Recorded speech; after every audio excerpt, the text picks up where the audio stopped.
tomar nuestra Biblia y abrirla en el libro de Apocalipsis. Apocalipsis capítulo 19. Gloria a Dios. Dios es bueno. Gloria a Dios. Amén. Aleluya. Vamos a leer los últimos versos, ya no vamos a leer todo el capítulo porque esto nos va a llevar varias lecciones y bueno, queremos que usted pues también se vaya concentrando en lo que vamos a ir hablando en esta hora. Vamos a leer a partir del verso 11 al verso 21. Del verso 11 al verso 21. Dice así la palabra del Señor. Leo el 11, usted el 12 y nos unimos en el 21. Entonces vi el cielo abierto y aquí un caballo blanco, y el que lo montaba se llamaba Fiel y Verdadero, y con justicia juzga y pelea.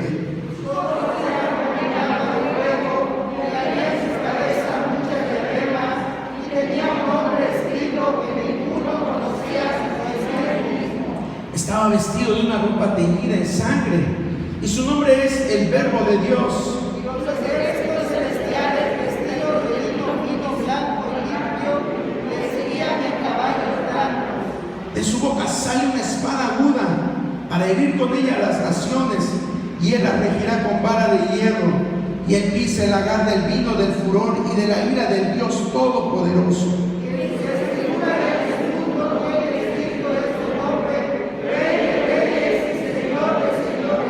Y vi a un ángel que estaba en pie en el sol, y clamó a gran voz diciendo a todas las aves que vuelan en medio del cielo: venid y congregaos a la gran cena de Dios. Para que comáis carne de reyes y de capitanes, carne de fuertes, carne de caballos, jinetes, carne de todo, libres, esclavos, pequeños y grandes.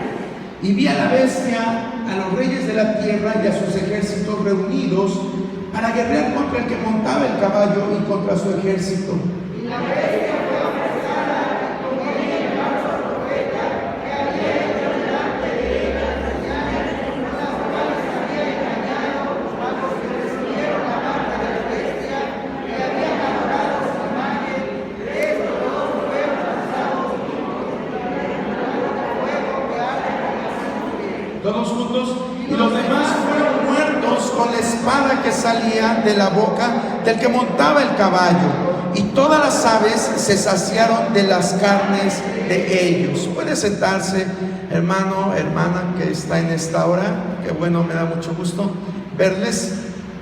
Bueno, pues vamos a continuar. Hace 8 días empezamos un poquito hablando de la batalla, esta batalla que se llama Batalla de Armagedón. Se le menciona, ahora sí traje diapositivas, ¿verdad? Ahora sí, porque sé que en ocasiones pues algunos de ustedes apuntan y sin diapositivas pues es difícil ir tomando el dictado de lo que su servidor va hablando. Pero nos detuvimos un poquito a hacer las diapositivas para que usted recuerde esto. Hay otros pasajes en el mismo Apocalipsis que hablan acerca de esta batalla. Apocalipsis 16 del 12 al 19 y Apocalipsis 14 del 18 al 20. Me gustaría que alguien pudiera leerlos para hacer refrescar nuestra memoria, porque son pasajes que ya los vimos, pero pues yo entiendo que a veces pues se olvidan. Entonces me gustaría que alguien pudiera leer Apocalipsis 16 del 12 al 19. El sexto ángel derramó su copa sobre el gran río Éufrates, y el agua de este se secó, para que estuviese preparado el camino a los reyes del oriente. Y vi salir de la boca del dragón y de la boca de la bestia y de la boca del falso profeta 3 espíritus inmundos a manera de ranas, pues son espíritus de demonios que hacen señales y van a los reyes de la tierra en todo el mundo para reunirnos a la batalla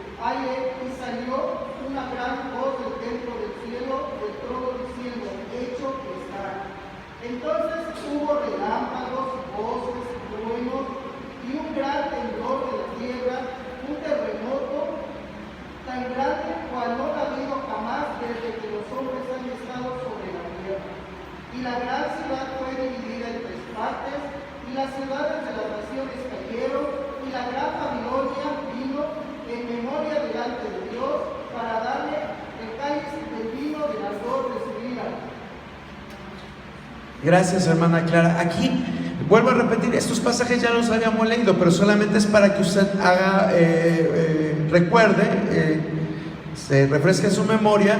Y ya habíamos hablado acerca de esta batalla. De hecho, aquí es muy específica la palabra en el 16:14. Dice que es la batalla que se va a librar en el valle que en hebreo se llama Armagedón, ¿verdad? Entonces, por eso es que se le llama batalla de Armagedón. A este lugar también se le conoce como Megiddo. Es un lugar donde, se van a reunir parte de los ejércitos mundiales para recibir el juicio de parte de Jesucristo. Apocalipsis 14 del 18 al 20 también nos habla acerca de esta batalla. Si alguien lo tiene, por favor, y lo quiere leer. Salió del altar otro ángel que tenía poder sobre el fuego y llamó a gran voz al que tenía la voz aguda diciendo: mete tu voz aguda y vendimia los racimos de la tierra, porque sus uvas están maduras. Y el ángel arrojó su hoz en la tierra y vendimió la viña de la tierra y echó las uvas en el gran lagar de la ira de Dios. Y fue pisado el lagar fuera de la ciudad, y del lagar salió sangre hasta los frenos de los caballos por 1,600 estadios. Gracias, hermana Chávez. Entonces aquí esta lectura que hizo nuestra hermana Chávez está hablando en sentido simbólico. Dice, se está viendo el panorama, que sale una voz y le dice al cordero que pise el lagar, y el cordero pisa ese lagar y dice que de ahí sale sangre y que llega hasta cierta porción de los caballos y abarca 1,200 estadios, que vienen siendo aproximadamente 360 kilómetros. Más o menos es la extensión del territorio de Palestina. Entonces, en estos tres pasajes, Apocalipsis 19, Apocalipsis 16 y Apocalipsis 14, nos hablan acerca de esa batalla, pero en la culminación. Es decir, esa batalla va a terminar cuando Cristo venga. Ya lo hemos mencionado muchas veces, pero es necesario recordarlo: cuando Cristo venga por segunda vez y Él entre en juicio con todas las naciones que siguieron a la bestia. Bueno, vamos a ver ahora en qué consistirá este juicio. Dios traerá juicio a las naciones por tres causas principalmente. Dios traerá juicio por tres causas principalmente. Traerá juicio en primer lugar porque estas naciones perseguían a Israel. En segundo lugar, por el pecado de las naciones. Y en tercer lugar, por su impiedad. Aquí hay unas citas que están reforzando lo que les estoy diciendo. Por ejemplo, dice aquí en la diapositiva: Dios traerá juicio a las naciones por perseguir a Israel. ¿Y eso dónde lo vemos? Eso lo dice en el libro del profeta Joel, capítulo 3, verso 3. Si alguien lo tiene y lo puede leer, por favor. Joel 3, verso 3. Echaron suerte sobre el pueblo y dieron los vinos por la ramera, vendieron las viñas por vino para beber. Joel 3, 3. A ver, déjame ver, hermana. Es que ahí estaba viendo esta cita y es muy específica. 3:2, alguien dijo. Hermano Israel. A ver, hermana Chávez. Echad la hoz porque la mies está ya madura, venid y descender porque el lugar está lleno, rebosan las uvas porque muchos es la maldad de ellos. Reuniré a todas las naciones y las haré descender al valle de Josafat, y allí entraré en juicio con ellas a causa de mi pueblo y de Israel mi heredad, a quien ellas esparcieron entre las naciones y repartieron mi tierra. Gracias, hermanas. Gracias, hermana Chávez. Es parte del juicio lo que usted leyó, pero el versículo clave es el que leyó nuestra hermana Clara. Ahí dice: reuniré a las naciones y entraré en juicio por lo que le hicieron a mi pueblo. Fíjese desde qué tiempos Dios estaba dando esta profecía. Joel fue un profeta que vivió por ahí del siglo VI, siglo VII antes de Cristo. Y desde ese entonces Dios ya tenía un plan establecido con las naciones. Aquí es evidente que al decir a mi pueblo no se está refiriendo a la iglesia, se está refiriendo al pueblo de Israel. Luego también Dios traerá juicio a las naciones, en segundo lugar, por su pecado. Apocalipsis 19:15, que dice: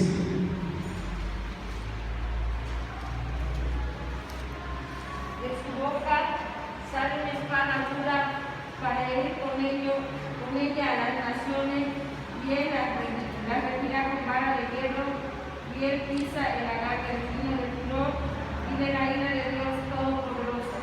Gracias, hermana. Y en tercer lugar dice que Dios traerá juicio a las naciones por su impiedad. Apocalipsis 16:9, ¿qué dice?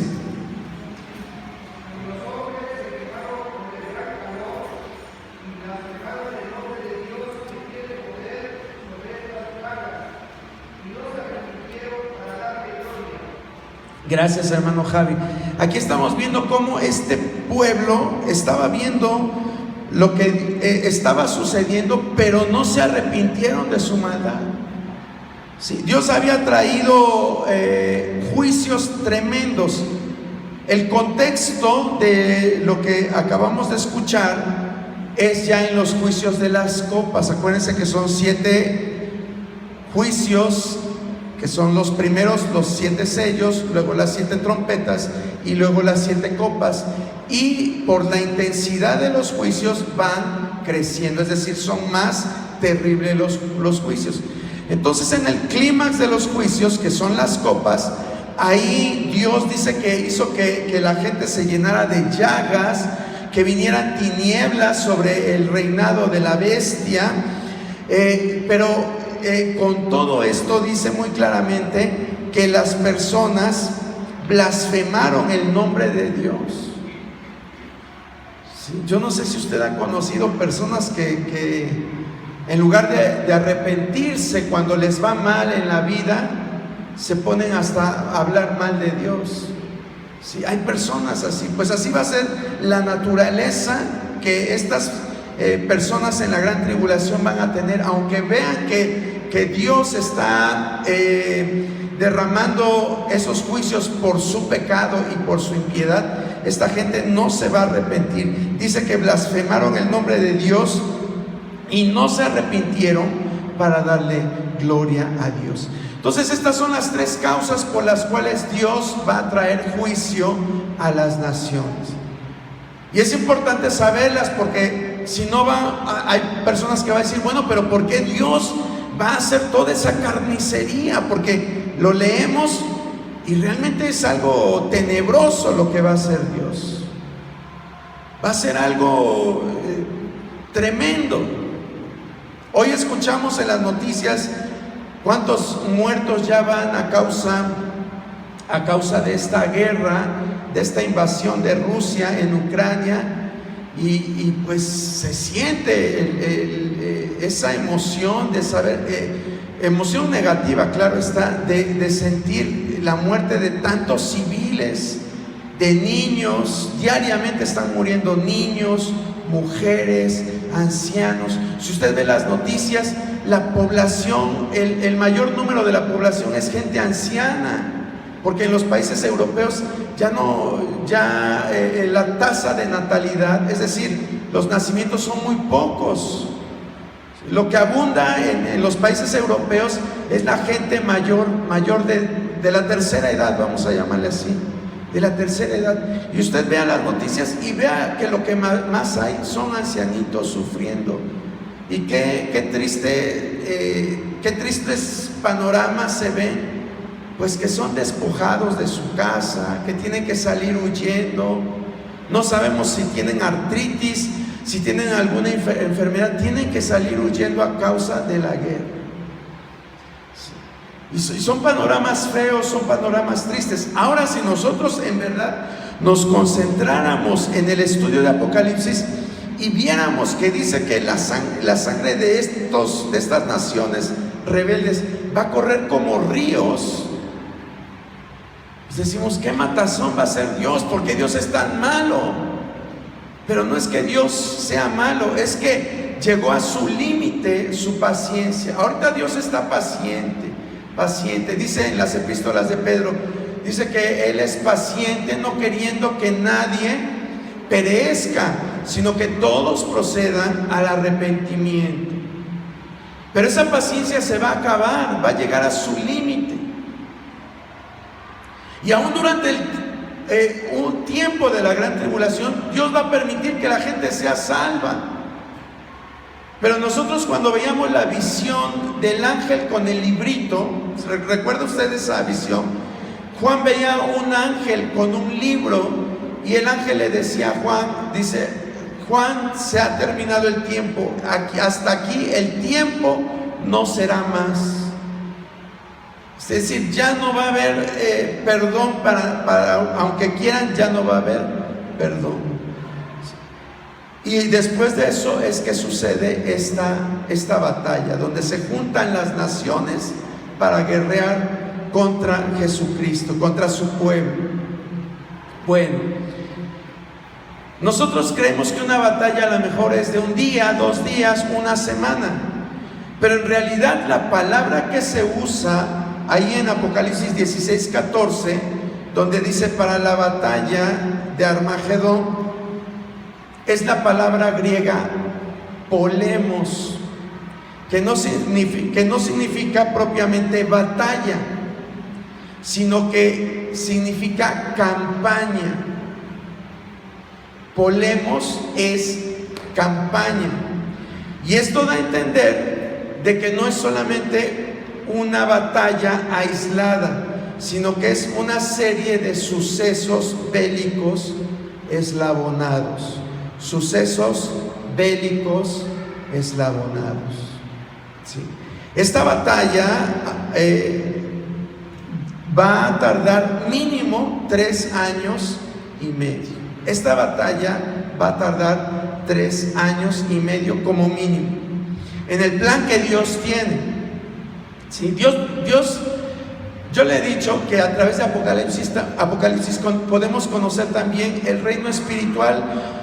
Hemos hablado de ángeles, hemos hablado de demonios, hemos hablado de que va a haber una batalla en el cielo, de Miguel contra Satanás, de Satanás contra Miguel y sus huestes. Sí, es decir, Apocalipsis nos abre el panorama del reino espiritual. Creemos que eso de los espíritus, de los demonios, era del pasado. Pero hoy más que nunca se está moviendo ese reino espiritual, porque no quiere que nadie sea salvo. Quiere que aún los cristianos, los que nos decimos cristianos, caigamos y no seamos salvos. Satanás y sus huestes de maldad quieren que el ser humano caiga de la gracia de Dios. Entonces, vuelvo a repetir, ¿por qué le estoy diciendo esto? Porque a través de Apocalipsis podemos conocer ese reino espiritual, pero también podemos conocer más a Dios. Dios no tiene urgencia de hacer las cosas rápido, hermano. A Dios no le preocupa, no va contra un reloj. Usted y yo muchas veces vamos contra un reloj, ¿verdad? Se nos hace tarde y decimos, ay, ya se me hizo tarde. Y salimos corriendo porque tenemos que llegar a un lugar, tenemos que llegar al trabajo, tenemos que llegar a la escuela, tenemos que llegar a una cita y se nos hace tarde. Hoy queremos simplificar todo, pero Dios no tiene urgencia. Todo lo que Él ha hecho, lo ha hecho con paciencia. ¿Cuánto tiempo le llevó a formar a Dios la nación de Israel? ¿Cuánto tiempo se llevó Dios en formar a la nación de Israel? Ya les había preguntado esto hace algunos jueves. 400 años. ¿O no fue el tiempo que estuvo el pueblo de Israel? Más bien dicho, no fue el tiempo que estuvo los hijos de Jacob en Israel y de ahí se volvió una nación fuerte. 400 años. No fue de la noche a la mañana. Dios le hizo una promesa a Abraham. Dice: y te haré una nación grande, una nación fuerte. Y a lo mejor Abraham pensaba que en sus tiempos lo vería, pero no fue así. Tuvieron que pasar más de 400 años para que lo que Dios le prometió a Abraham se cumpliera. Y hasta eso en parte. Porque déjeme decirle que el pacto que Dios le hizo a Abraham en Génesis capítulo 12 no se ha cumplido del todo. No se ha cumplido del todo, pero parte de ese pacto se cumple cuando después de 400 años Dios saca con brazo poderoso y extendido a la nación de Israel de Egipto para llevarla a la tierra prometida. Entonces vea cómo Dios no tiene urgencia. A lo mejor Dios te hizo una promesa a ti, pero tú no la verás en tu tiempo, la vas a ver quizás en futuras generaciones. Sí, así es Dios. Entonces cuando nos desesperamos es que en realidad no hemos conocido a Dios. Usted y yo sabemos que el pueblo de los judíos se fueron a una cautividad, ¿verdad? Sabemos que fueron tomados cautivos el pueblo de Israel se fue cautivo por Asiria, y el pueblo de Judá se fue cautivo por Babilonia, exactamente. Y nosotros creemos que en un día llegó Nabucodonosor, destruyó el templo de Salomón y se fueron todos, pero no es así. Se llevó años, porque fue en 3 etapas. Fue en 3 etapas que salieron deportados los judíos hacia Babilonia. Algunos se fueron hacia Babilonia, los más, vamos a llamarles pipiris nice, ¿verdad? Lo mejorcito de los judíos se fue para Babilonia, y todos aquellos que no tenían una profesión, no eran príncipes, pues se quedaron ahí en su tierra o se fueron para Egipto. Pero fue una sucesión de tiempo, no es así de que vino Nabucodonosor y se lo llevó de jalón, no. También el regreso, decimos que después de 70 años regresó el pueblo, pero también no lo hizo que en un día se fueron todos. Regresaron también en 3 etapas. Regresó primero, no me acuerdo el orden, pero en una etapa regresó Esdras, en otra etapa regresó Nehemías, y en otra etapa regresa Josué con el que en ese tiempo era el gobernador de la tierra de los judíos. No me acuerdo ahorita el nombre. Josué era el sacerdote y el gobernador no lo recuerdo, pero así sucede. ¿Por qué le estoy diciendo esto? Porque la batalla de Armagedón también así es. No es de que en un día llega Jesucristo y termina con todos los ejércitos de las naciones, sino que, como dice aquí la palabra, polemos, se refiere a una campaña de sucesos bélicos eslabonados. Sí, por eso es que hace 8 días empezamos a ver una de las confederaciones que va a venir contra Palestina, contra los judíos. Aquí puse también que la palabra mache, esa palabra sí significa batalla, pero en Apocalipsis 16:14 no menciona la palabra mache, es decir, no se menciona batalla, sino se usa la palabra polemos, que significa campaña. Es importante saber todo esto, porque si no, usted me va a decir: este hermano está diciendo herejías, está torciendo el texto. No, les estoy dando las bases para que comprendamos. Vamos a tratar de ver 2 puntos en esta media hora que tenemos. Sí, media hora, a ver si nos da tiempo. Vamos a ver el sitio de la campaña, en dónde se va a desarrollar esta batalla.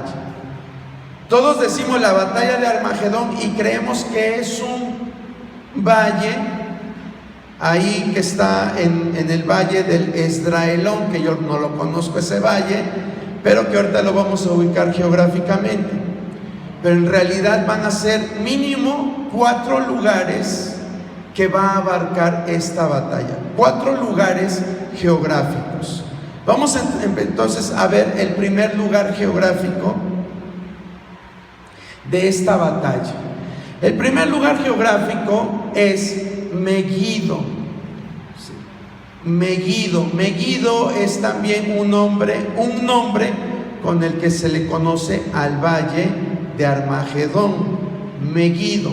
¿Dónde está este valle? Bueno, a los que no les gusta la geografía, sé que se van a aburrir, pero es importante ubicarlo para que veamos el contexto de la sucesión de esta campaña bélica en contra de Israel.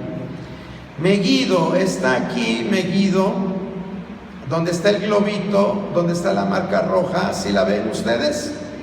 Bueno, ahí está Megiddo, donde está la flechita.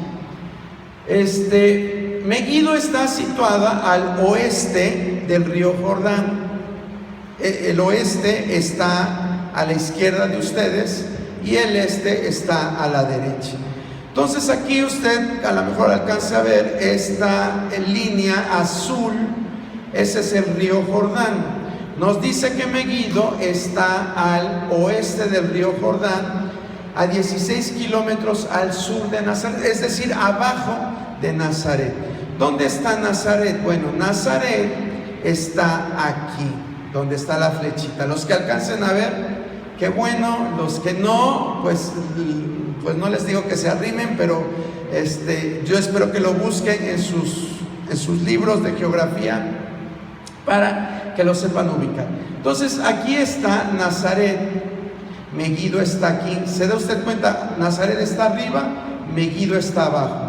De Nazaret a Megiddo hay 16 kilómetros. Ahora, de la costa del Mediterráneo, este es el mar Mediterráneo, ¿sí? Lo que está pintado de azul es el mar Mediterráneo. Toda la línea negra es la costa. De la costa a Megiddo hay 24 kilómetros. Es decir, está al oeste del río Jordán, es decir, está para acá, al sur de Nazaret, es decir, abajo de Nazaret, y 24 kilómetros adentro de la costa del Mediterráneo. Ese es Megiddo, ¿sí? Es decir, está en el norte de la tierra de Israel. Podríamos decir que entre las provincias de Galilea y Samaria, pero pues ya es hablar más acerca de geografía y no quiero que se me aburra. Ese es el primer lugar que se menciona, Megiddo. Este lugar ha sido famoso porque hay 5 sucesos en la Biblia que mencionan a este valle.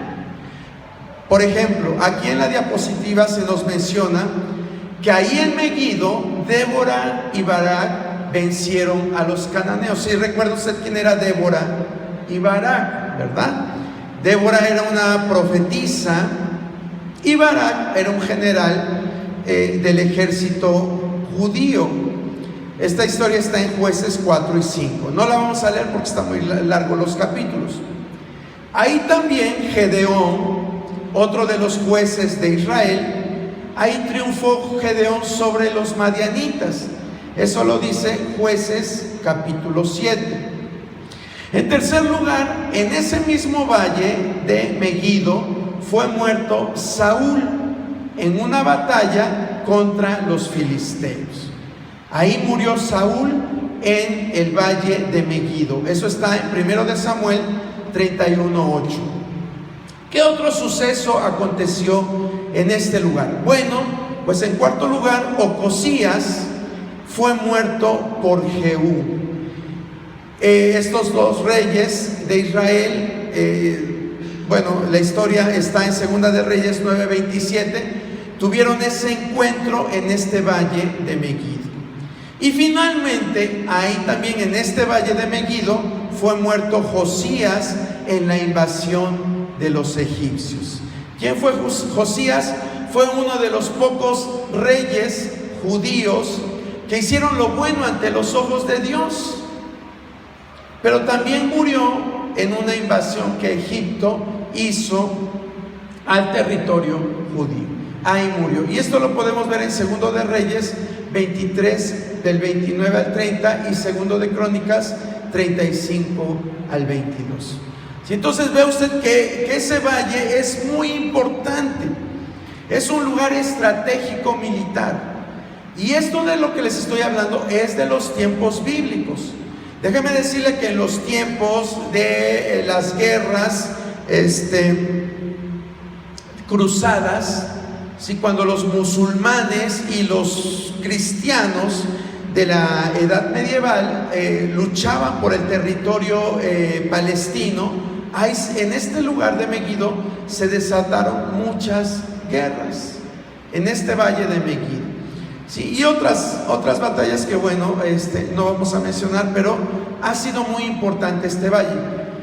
Vamos a ver otro lugar, el valle de Josafat. El valle de Josafat no es el mismo que el de Megiddo. El valle de Josafat está al este de Jerusalén. Aquí nosotros podemos ver en este mapa que Jerusalén está aquí con un puntito rojo, aquí donde yo le estoy señalando con la flecha, y este circulito pequeñito, este circulito es el valle de Josafat.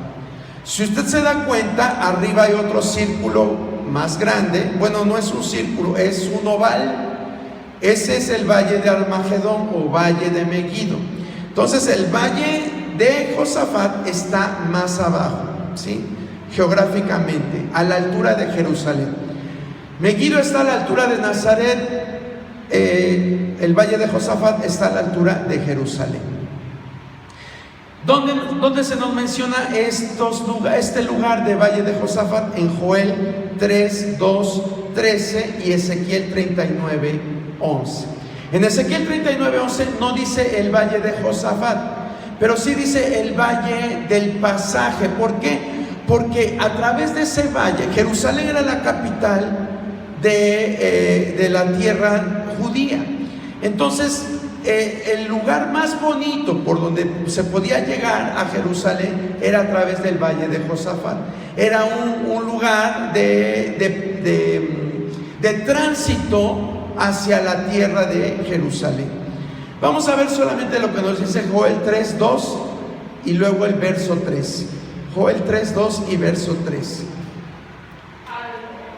Enviaré a todas las naciones y las haré descender al valle de Josafat, y allí entraré en juicio con ellas a causa de mi pueblo y de Israel mi heredad, a quien ellos esparcieron entre las naciones y repartieron su tierra.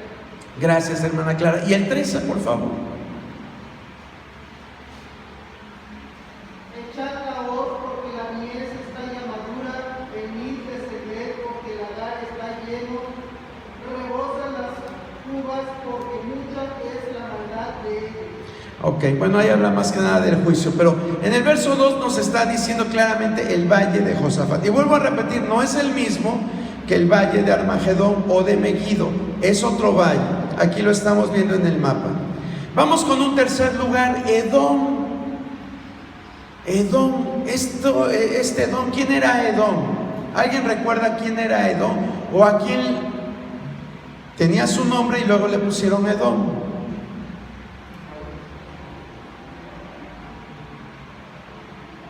¿A quién?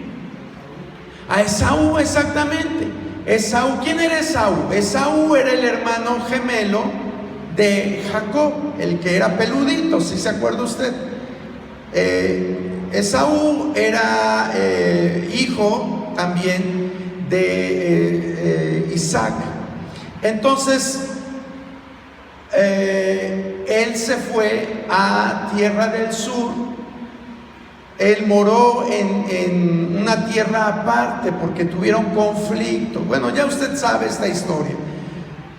Jacob y Esaú tenían conflicto, entonces Esaú se fue a morar tierra más hacia el sur.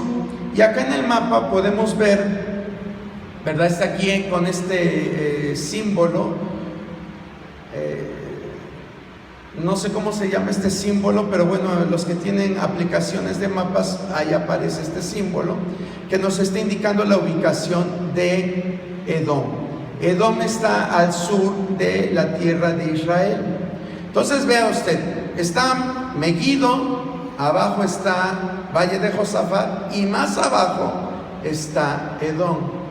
¿Sí? No es así como de que solamente en el Valle de Armagedón va a ser la guerra, sino que estos tres lugares, mínimo, esos tres lugares va a abarcar esta batalla. Bueno, y usted va a decir, ¿y de dónde sacas eso? Bueno, Isaías capítulo 34, en sus primeros versos, solamente vamos a leer los primeros versos, 34 y 63.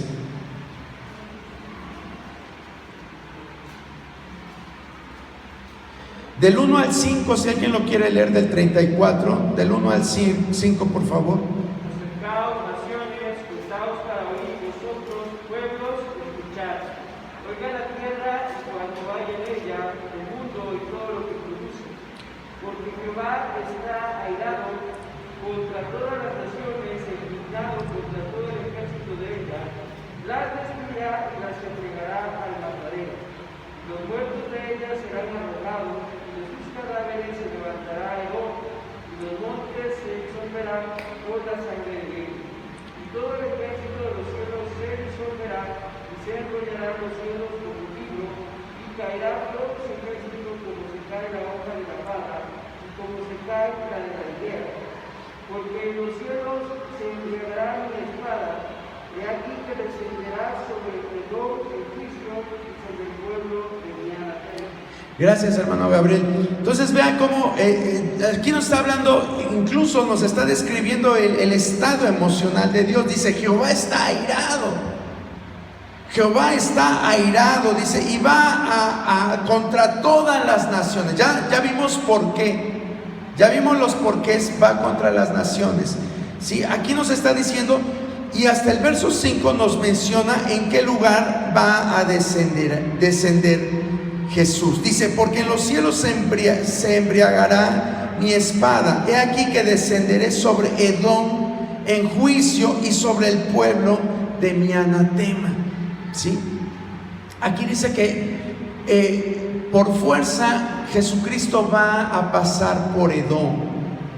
Jesucristo tiene que pasar por Edom. Si usted lee el capítulo 63, también los primeros versos, del 1 al 6, vamos a leer. Si alguien quiere leerlo, por favor. 63 del 1 al 6. ¿Quién es este que viene de Edom? De Bosra, que con vestidos rojos, este hermoso en su vestido, que mancha la grandeza de su poder. Yo, el que hablo de justicia, grande para salvar. ¿Por qué robo su vestido y sus ropas como del que ha pisado su hogar? He pisado yo sobre el hogar de los pueblos, nadie haría conmigo. Lo pisé con mi ira y lo sollé con mi furor, y su sangre salpicó mis vestidos y manché todas mis ropas. Porque el día de la venganza está en mi corazón y el año de mis redimidos ha llegado. Miré y no había quien ayudara, y me maravillé que no hubiera quien sustentase, y me salvó mi brazo y me sostuvo mi ira. Y con mi ira hollé los pueblos y los embriagué de mi furor y derramé en tierra su sangre.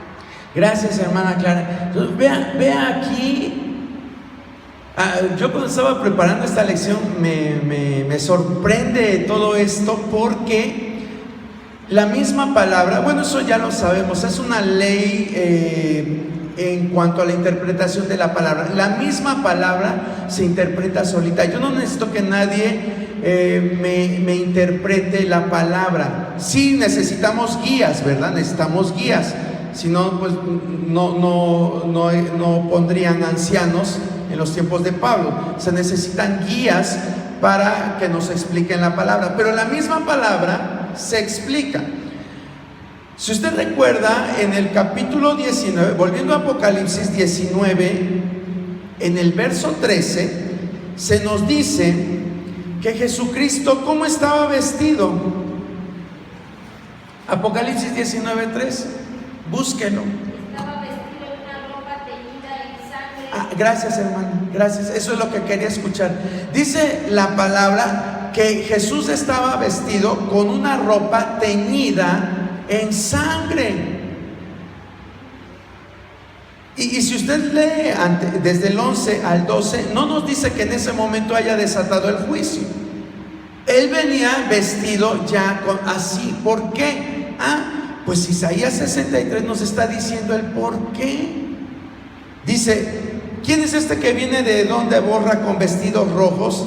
Este hermoso en su vestido que marcha en la grandeza de su poder. Yo, el que hablo en justicia, grande para salvar. ¿Por qué es rojo tu vestido y tus ropas como del que ha pisado el lagar? He pisado yo solo el lagar, y de los pueblos nadie había conmigo. Los pisé con mi ira y los hollé con mi furor, y su sangre salpicó mis vestidos. Vea cómo Dios le permite a Juan ver parte de la visión, y a Isaías le permite también ver parte de la visión, pero no se las da juntas. Dios, vea cómo Dios a través de esto nos muestra cuán importantes somos todos, hermano. Sí, o sea, los que nos paramos aquí a enseñar, a cantar, a hacer algo, no son más importantes que usted que está allá. Claro, si toma su papel en serio, ¿verdad? Por eso Pablo decía: todos somos cuerpo y todos nos necesitamos. No todos podemos ser manos, no todos podemos ser pies, no todos podemos ser ojos, pero todos somos importantes en el cuerpo de Cristo. Juan fue un apóstol, Isaías fue un profeta. Dios le permite ver a Juan una parte de la revelación y a Isaías otra. A Juan le dice: yo voy a descender y ya vengo con los vestidos rojos. Pero ¿a quién le dice el porqué de los vestidos rojos? A Isaías. A Isaías. ¿Y por qué venía de hacer toda esta matazón en Edom? ¿Qué había en Edom? ¿Qué había en Edom?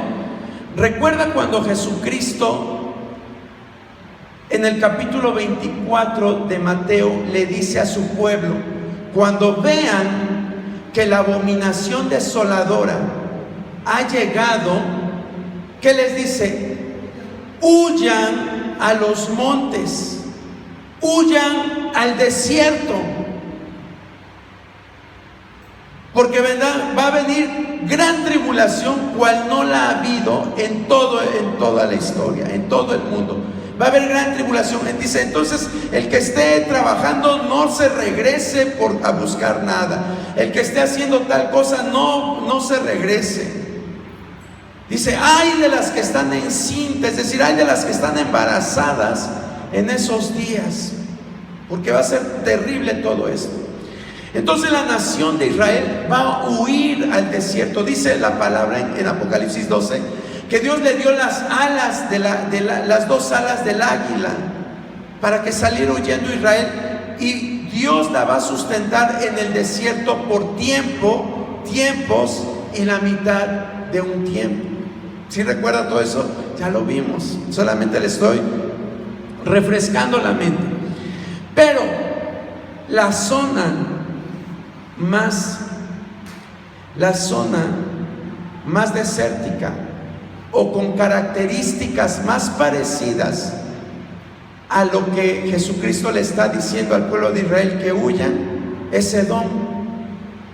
Ahí en Edom está una ciudad que muchos estudiosos de la palabra creen que ese es el lugar donde se va a ir a refugiar el pueblo de Israel, que es las ruinas de la ciudad de Petra. Es como un laberinto, no lo conozco, pero he visto documentales de la ciudad. Es como un laberinto desértico, pero ahí es difícil el acceso. No es tan fácil de que llegue un ejército y penetre en esos lugares.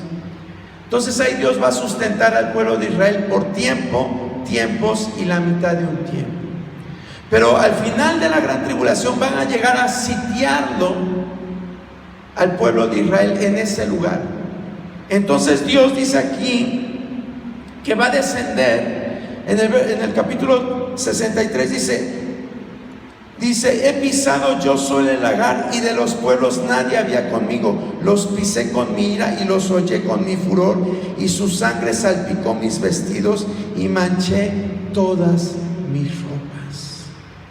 También en el capítulo 12 de Apocalipsis dice que Satanás va a ir contra Israel con todo. Se va a levantar como un dragón y como aguas va a llegar a ese lugar, pero Dios va a impedir. ¿Por qué? Porque va a pasar esto. Cuando Israel esté en ese lugar, en la tierra de Edom, ahí refugiada, Dios va a venir con su juicio sobre las naciones que van a estar sitiando al pueblo de Israel. Qué bonito, ¿no? Como Isaías explica esto de la batalla, que también Juan lo explica, y Jesucristo en Mateo también lo está explicando. Y al unir todo esto, podemos ver un panorama amplio de lo que va a suceder en aquellos tiempos. Bueno, vamos al siguiente lugar. ¿Qué otro lugar va a ser importante? Jerusalén. Ya vimos, en primer lugar, Valle de Megiddo. En segundo lugar, el Valle de Josafat. En tercer lugar, Edom. Y en cuarto, Jerusalén. Jerusalén, pues ahora sí es la manzana de la discordia, ¿verdad? Todos quieren a Jerusalén. Todos quieren apoderarse de esta ciudad por su historia, por muchas cosas. De hecho, ahorita lo que menos vive en Israel son judíos. Hay musulmanes, hay de todo ahí. Pero va a llegar el tiempo en que los judíos van a ocupar realmente Jerusalén. Bueno, entonces Jerusalén aquí está en el mapa.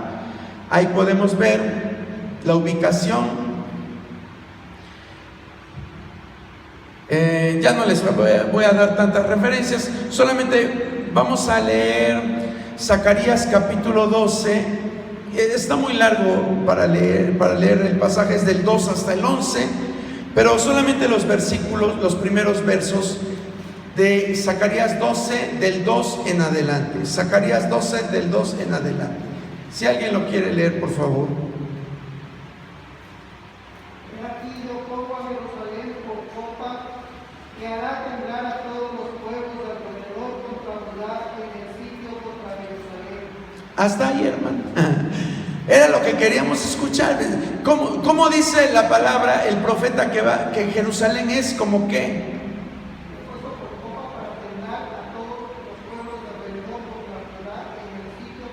Como una copa.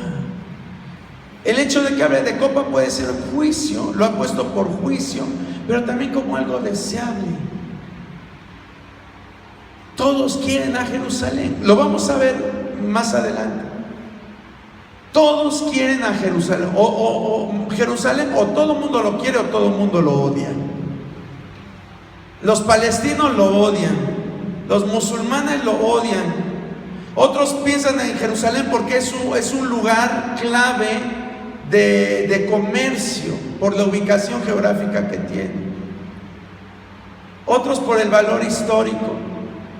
Pero Jerusalén, la tierra de judía, siempre va a estar en el ojo de todo el mundo. También Zacarías 14:2 nos habla acerca de Jerusalén. No sé si alguien lo tenga. Zacarías 14:2. Yo reuniré a todas las naciones para combatir contra Jerusalén, y la ciudad será tomada y serán saqueadas las casas y violadas las mujeres, y la mitad de la ciudad irá en cautiverio, mas el resto del pueblo no será cortado de la ciudad. Gracias, hermana Clara. Aquí nuevamente dice, porque yo reuniré a todas las naciones para combatir contra ¿quién? contra Jerusalén. Yo juntaré a todo, es decir, es un plan de Dios. Nosotros en el capítulo 16 nos habla que de la boca de Satanás, de la boca del falso profeta y de la boca de la bestia salían 3 demonios. ¿Sí recuerda usted? En forma de ranas. Si es el 16, no recuerdo. Está por el 6º juicio de copas, de las copas, me parece.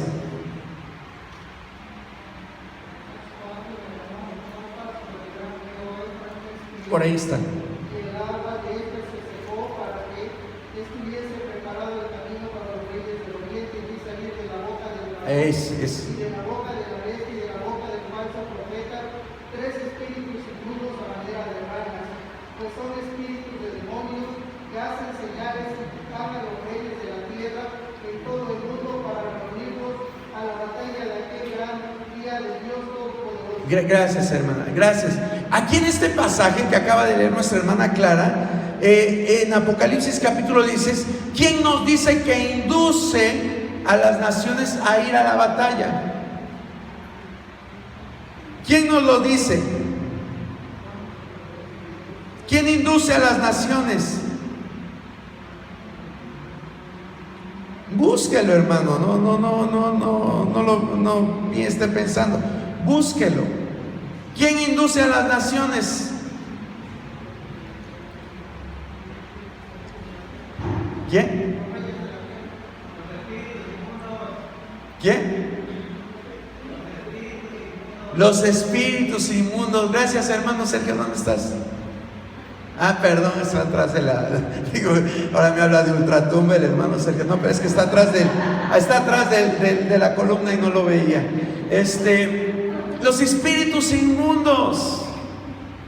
Aquí en Apocalipsis nos dice que 3 espíritus a manera de ranas, estos espíritus inmundos inducen a los reyes de la tierra a venir contra Jerusalén, a guerrear contra Jerusalén.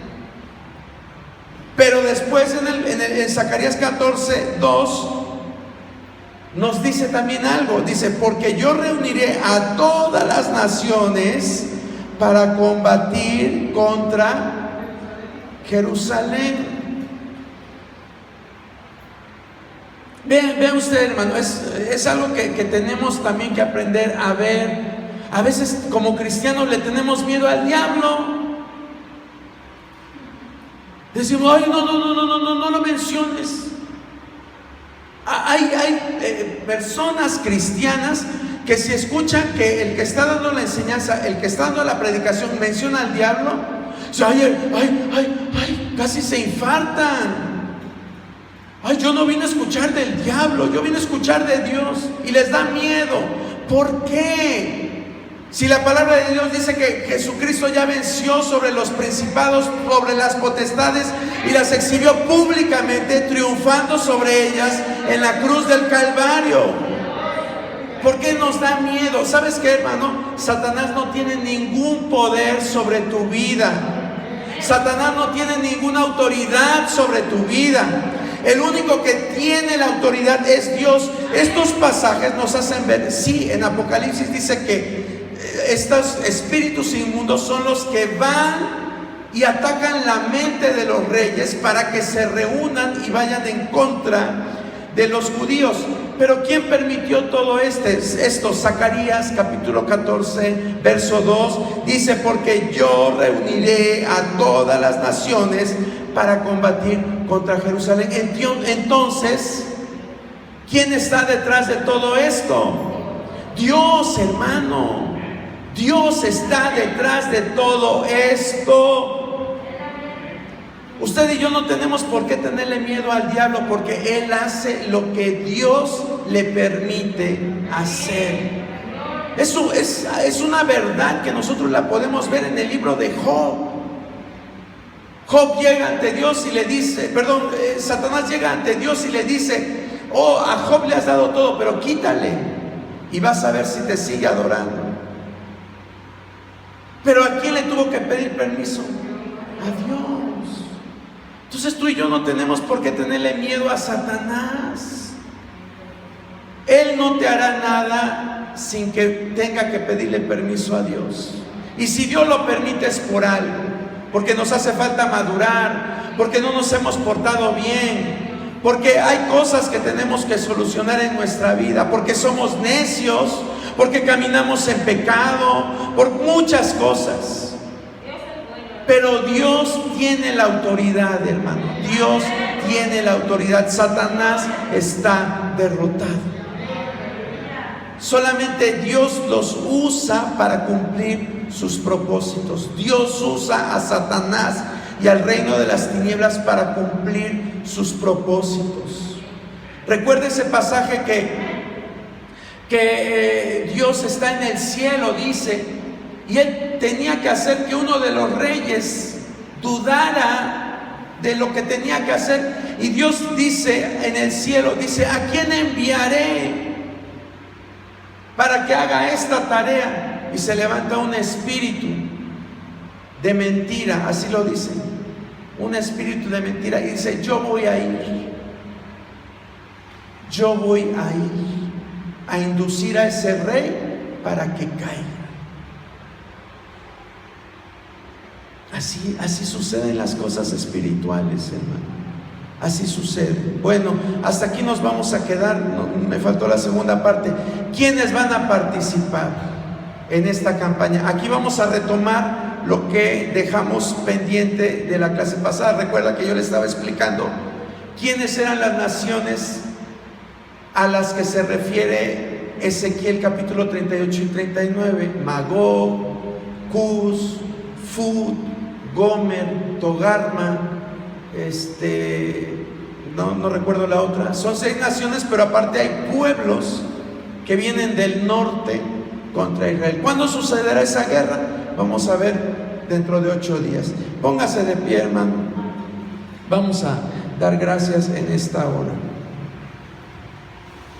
Señor, te damos gracias por la oportunidad que nos has dado de meditar en estas escenas que aún no suceden en la historia, Señor, pero sabemos que sucederán porque tú así lo determinas en tu palabra.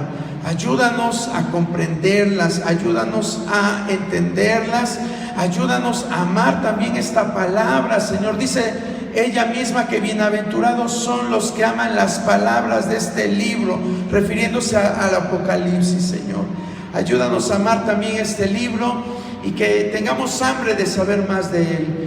Te pido que ahora también, Señor, tú recibas esta ofrenda que se va a depositar como parte de nuestra adoración. Que, Señor, suba ante tu presencia como ofrenda de olor grato. Sabemos que tú no necesitas dinero, pero lo hacemos porque tú nos bendices. En lo mucho o en lo poco no nos has dejado. No nos has dejado con hambre, no nos has dejado sin sustento. Has bendecido nuestro hogar, has bendecido el fruto de nuestras manos y por eso lo hacemos. Recíbelo en el nombre de tu Hijo amado Jesucristo. Amén. Puede sentarse en lo que pasan